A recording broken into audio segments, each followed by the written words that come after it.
Welcome back to another episode of Big Movie Mouth Off. We're here at Broovy Cinema Pub, still reviewing films. We're not leaving. I'm Jimmy Martin with Slug Magazine. I'm Jeff Weiss with MSN Entertainment. You can find Big Movie Mouth Off on Utah Xfinity Channel 6, or you can find it on Utah On Demand, Salt Lake Alternative.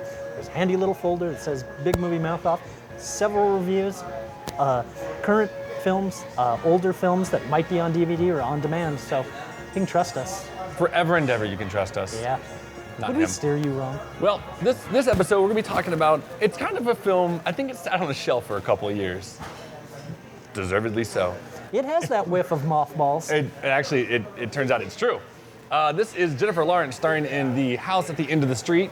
Jennifer Lawrence, everybody knows her as Katniss from The Hunger Games. She's blown up since then. I think that's why this film is finally coming out. And Jennifer Lawrence plays the new kid in town, moves in a new house with her mom, Elizabeth Shue. Just have to always plug Adventures in Babysitting because she's hot as hell in that film. Cocktail. So basically, the house that is behind their home was the scene of a double murder committed by a small child. And since then, the girl that committed the murders has disappeared, but her older brother now inhabits the house and becomes friends with Jennifer Lawrence. And a myth kind of ensues about what's really going on in that house. And that's kind of it. And Jimmy, you're making this film sound a lot more interesting. I than it really is. am. I think you'll be very comfortable here. Mom, this is beautiful. Everyone, this is Sarah Cassidy and her daughter Alyssa. They're our new neighbors. Hey, I'm Jillian. Hey, This is Ryan Jacobson. I live next door. I heard you singing this morning. you can hear me all the way from your house? It was nice.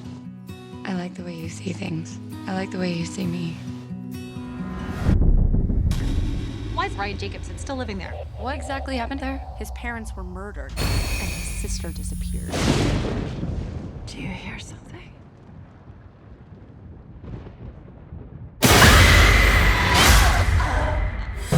But they never found her body.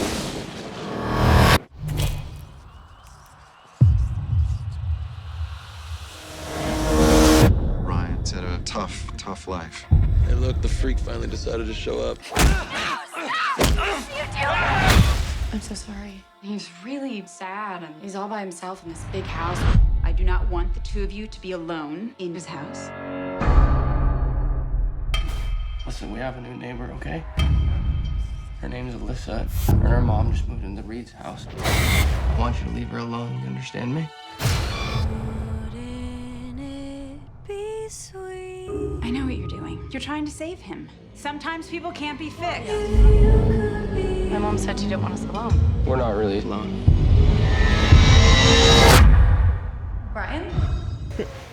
I knew I was in trouble when, if I sat back in my seat, I started to fall asleep because so little happens in this film. There were times where I'm kind of like, are we really going to watch him cook an entire can of soup? Is Yes. that what I guess that's it's what we're like doing. At times, this film is made up of what we film snobs like to call interstitial scenes. Those are the fill-in scenes that are usually cut out of movies because they don't really progress the plot.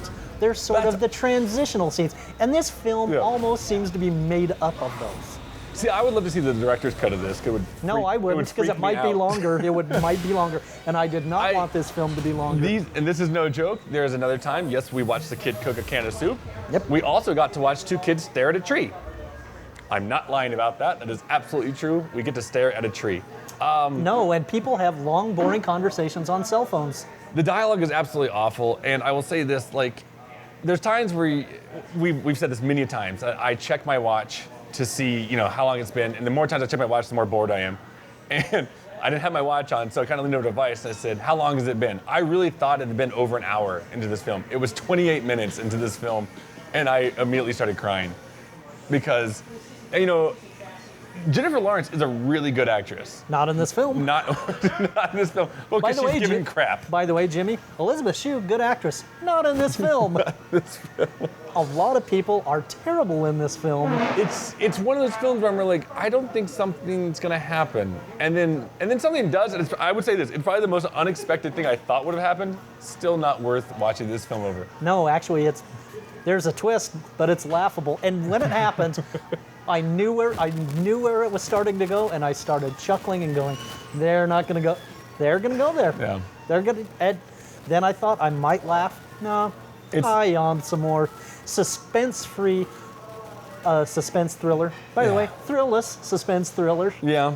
I mean, like every corny tactic that horror films use. By the way, PG birds jumping out at you. PG-13. Yeah, if that doesn't say it enough. It's this film, and I found out, sat on a shelf for 2 years. Absolutely, and probably would have gone straight to DVD had Hunger Games not made $400 million. Yeah, no, absolutely. It was Let's Ride the Jennifer Lawrence wave, and this wave is crashing horribly. I have never been this, well, I'm sure I have been this bored in a 101-minute movie, just not recently. 0 stars, Jimmy. 0. Yeah. I think, for me to give 0, which I kind of wanna, like, I just squirm in my seat and like, this is the worst. I feel awkward for everybody involved. I was just more bored, I felt bad for Jennifer Lawrence and I did feel Elizabeth bad Shue. for her. Seriously, by the way, to the filmmakers, I didn't even bother to look up who you are because I don't care. Whatever blackmail material you had on Elizabeth Shue and Jennifer Lawrence, kudos, you'll never get them to work with you again. Unless they have some really good blackmail material, like some really good stuff. I said you could cut the boredom with a knife when I walked out of it. absolutely. And a half star, just, I don't know, I almost feel bad for Jennifer Lawrence and Elizabeth Shue. Because I think about things the way I reacted. They cashed those checks. I don't feel sorry for you. That is true. God, you know what? I can't, half star. I have to say half star. Because Little Fokker still exists somewhere out there in the world. Absolutely. So half star from me, 0 from you. It's not much.